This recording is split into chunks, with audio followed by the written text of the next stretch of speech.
नमस्कार। इस वीडियो में हम देखेंगे कैसे मनोभावों के साथ भोजन नहीं करना चाहिए। आपको पता ही होगा, विविध प्रकार के अंतःस्रावों का संबंध हमारे भावों से है, मनोभावों से है।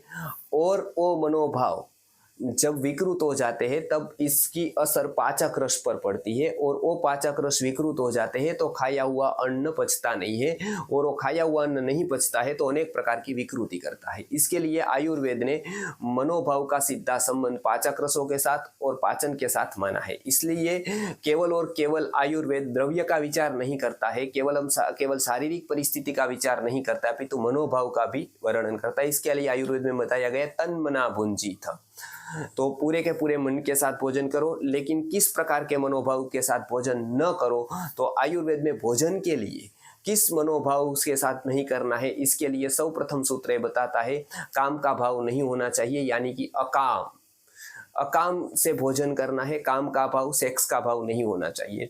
इसलिए आपने देखा होगा कि हमारे यहाँ अलग अलग पत्नी के स्वरूप माने हैं। उसमें शयनेषु रंभा, कार्येषु मंत्री, भोज्येषु माता, यानी कि भोज्येषु माता माना गया है। उसका कारण ये है कि भोजन कराते वक्त उसको माता या बहन का भाव आएगा तो काम का भाव नहीं आएगा, सेक्स का भाव नहीं आएगा, तो पाचक रसों में कोई डिस्टर्बेंस नहीं होगा। भोजन जब इस तरह का भाव है तब भोजन नहीं करना है, क्योंकि उसकी सीधी असर हमारे सर्कुलेशन पर भी पड़ती है और पाचक रस पर भी पड़ती है। आपको ध्यान में रखना चाहिए कि हमारा जो ब्लड का सर्कुलेशन है वो डिस्टर्ब होता है काम के भाव से, क्रोध के भाव से।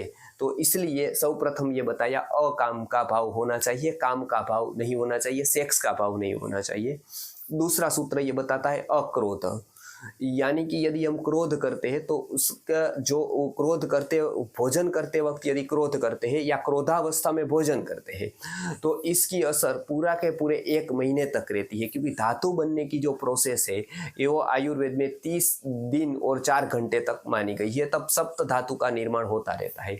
आहार का परिणमन केवल और केवल शरीर पर नहीं है, मन पर भी है। इसलिए मन के भावों का पूरा असर जो है वो भोजन पर पड़ता है। इसीलिए क्रोध की अवस्था में भोजन न करें। और ऐसे बहुत सारे प्रयोग भी हुए हैं कि बहुत अच्छा खिलाया बिल्ली को, लेकिन उसके सामने कुत्ता एक पिंजड़े में बंद रख दिया जो बहुत बड़ा कुत्ता था, तो बिल्ली को पाचक रसों में डिस्टर्बेंस हुआ। यद्यपि वो अच्छा खा रही थी लेकिन वो पच नहीं पाया, क्योंकि वो एक प्रकार का मनोभाव विकृत हो गया।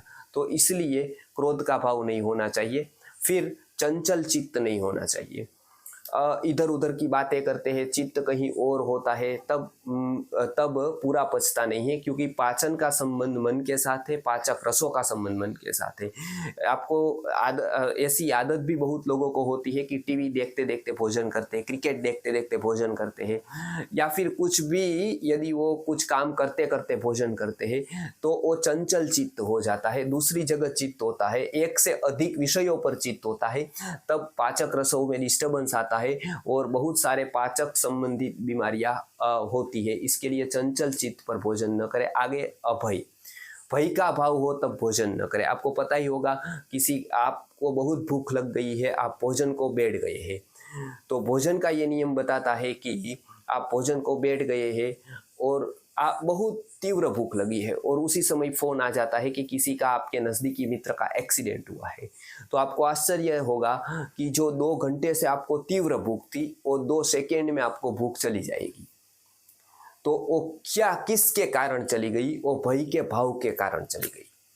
तो एक भय का भाव ये सारा का सारा जो भूख का जो हाइड्रोक्लोरिक एसिड का स्राव था उसको डिस्टर्ब कर दिया, पाचक स्रावों को डिस्टर्ब कर दिया, और ये पूरा का पूरा बदल गया केवल 5 मिनट में। तो भय का भाव यदि पकड़ लेता है तो वो डिस्टर्ब करता है भावों को, इसलिए बताया अभय होकर भोजन करें। भय जब हो, भय की अवस्था हो तब भोजन न करें। और अंतिम में बताया अचिंत्य, यानी कि चिंता, व्यग्रता, अवसाद जिस समय पर हो उस समय पर भोजन न करें। कोई कोई लोग अति चिंता करते हुए, ईर्ष्या करते हुए, मत्सर करते हुए भी भोजन करते हैं। तो उस समय जैसे कि सामने वाला है, हमारे सामने ही किसी पॉलिटिशियन है और सामने खड़ा है कोई दूसरी पार्टी का व्यक्ति, वो जीत गया है, उसको मैसेज मिलता है भोजन करते हो, तब वो भोजन उसको ऐसा नहीं पचेगा जैसे पहला पच रहा था। क्यों? क्योंकि उसको मत्सर का, ईर्ष्या का भाव आया या तो चिंता का भाव आया। तो ये चिंता, ईर्ष्या, मत्सर इत्यादि जो भाव है वो चिंता में लिए है। तो अचिंत्य यानी कि ऐसा कोई भी प्रकार का चिंता किए बिना पूरा भोजन करे। तो ये 5 मनोभाव भूलकर भी न आए, इसका ध्यान रखे तो भोजन व्यवस्थित रूप से पचेगा और शरीर के साथ साथ मन का भी स्वास्थ्य बना रहेगा। नमस्कार।